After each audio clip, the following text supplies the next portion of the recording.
You want these shows that really just go for it. Like this is not one to do half-assed.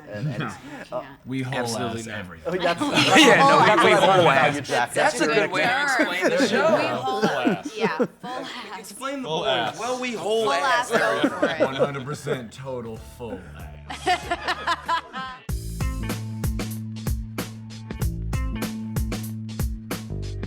Here at Comic-Con, day 3 with a cast that I'm very excited to have here. I was just telling a couple of you guys, I've seen a lot of your show. It's great. The cast of The Boys is with us today. What's up? What's up? Good to see you guys. There are a lot of adjectives you could assign to this one. I don't even know where to start. Quite a Subversive, few. anarchic. How do you describe this show to your friends? What is It's this? really hard to describe It is. it, honestly. I think our creator, Eric Kripke, is the best at elevator pitching it in a succinct way. But basically, it's a world where superheroes exist, and a lot of them are super corrupt. And it's about the little guys, the people with no powers, trying to expose them and take them down. Totally. And it's interesting. I mean, like, look, we're obviously at a saturation point where we're seeing every different kind of superhero story. Yeah. Super saturation. Super saturation, one might say, Carl. Alt title for our show. That was the working title, super saturation. Working title. But, I mean, you guys have found a new way in, and thanks, obviously, to some great source material.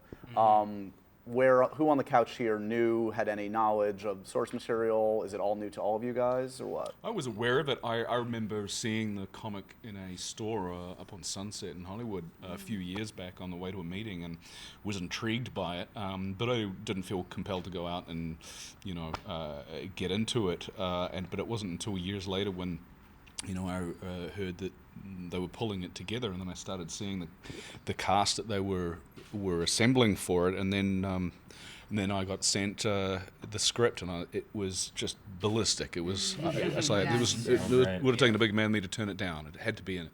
Yeah, it goes for broke. I mean, I was saying to another cast earlier today, it's like, you want these shows that really just go for it. Like this is not one to do half-assed. We whole Absolutely ass not. everything. We whole ass. That's a good way to explain the We show. whole ass. Yeah, full ass. Explain the Full boys. ass. Well, we whole Full ass. ass go for it. 100% total full ass. Other shows get up the half-ass, we go all the way. All ass. That's a really good pitch. It is good. But it is also like kind of a commentary in some way on celebrity, abuses of power. It does have like a lot of relevance to this kind of crazy world we're living in today, isn't it? I mean, you see that. Yeah, in there. the characters in the show have to deal with pressures of like being the most famous, most rich, most powerful, all those type of things.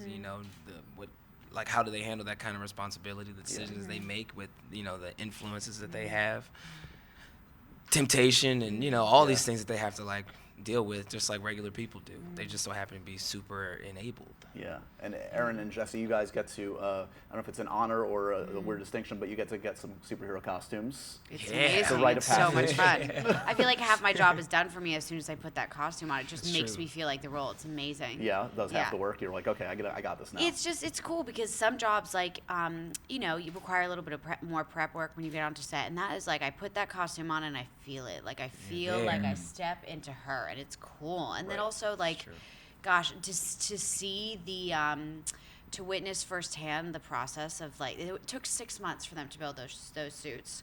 I don't even know at this point how many fittings we've had, and It's in, like, the they're high molded 50. to our body. Like they're so elaborate and detailed and like they're incredible. It's really cool. Yeah. So, Yeah. okay, so who among the most recognizable heroes, your Iron Man's, Batman's, Superman's, who's the asshole? Who's the one that would be like an asshole in our real world, you think, to think about? That's Homelander for sure.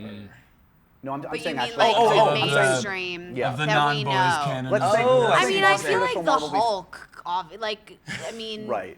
I mean, Especially I feel if he's like in a mood, like yeah. exactly like he's a moody dude. Yeah. True. You don't want to be Literally funny. becomes yeah, the Hulk when exactly. he's acting like an asshole. Yeah. Right. That's part and parcel of being the Hulk. Yeah, exactly. Yeah, Yeah. yeah. Maybe him. Probably Batman too. Yeah. He's a little moody as well, isn't he? I don't know. Carl and I were saying earlier, I feel like the boys themselves would respect Batman just because he doesn't have powers and he's just using. Right. You know He what? is super I rich, respect though. him because He of is that. super rich. But we could use the funding. That's what we were Yeah. saying. Are you trying to recruit Batman to the just, boys? just the Bruce Wayne money. Right. Gotcha. Yeah, we're a little little underfunded. Yeah. This is true. Underfunded. So do you get the best of all possible worlds of kind of like you don't have to do the spandex, at least in the episodes I've seen. Yeah, no spandex for me. But your spandex days are behind you. Yeah, You've done your time. You never know. yeah. Never know with Butcher though. He comes into the fittings and just puts it on sometimes. Is that Yeah, right? I do. I sneak into Tony's trailer and just Yeah. Like no what? Yeah. It's got weird. gets funky. That face? I need to connect with you guys. Okay. Right. I feel you, Tony. I feel you.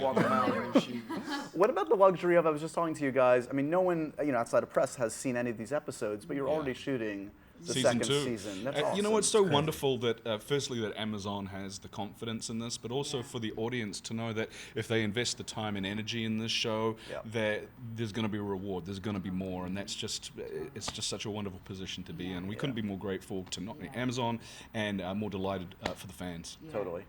Carl, I've talked to you 1,000 times indeed at many Comic Cons, and you've come here for different projects. I just spoke to Quentin Tarantino about his Star Trek project. Oh wow! Which he told me would be your cast. Whoa. Yeah. Oh. Oh my God! Whoa. Yeah. I assume you knew that. Can I just come to Crafty like once? Do you know much about his story treatment? Have you got? You know, any listen, download? I don't know. I know very little about it. To me, the idea of Quentin Tarantino directing a Star Trek movie would just be the most insane, coolest project I think that I would ever been involved in. Apart from this, obviously, and current present company accepted. Carl. But I'm like, you know what? Sitting right here. Go, yeah. You know go what? and see Once Upon a Time in Hollywood. Have you seen it yet? No, I have not It's seen it, amazing. but you go see that and tell me that he would not knock Star Trek completely out of the park. He's it a would legit be, fan. He it'd be knows his stuff. ballistic, Yeah. and I would love the opportunity to work with him.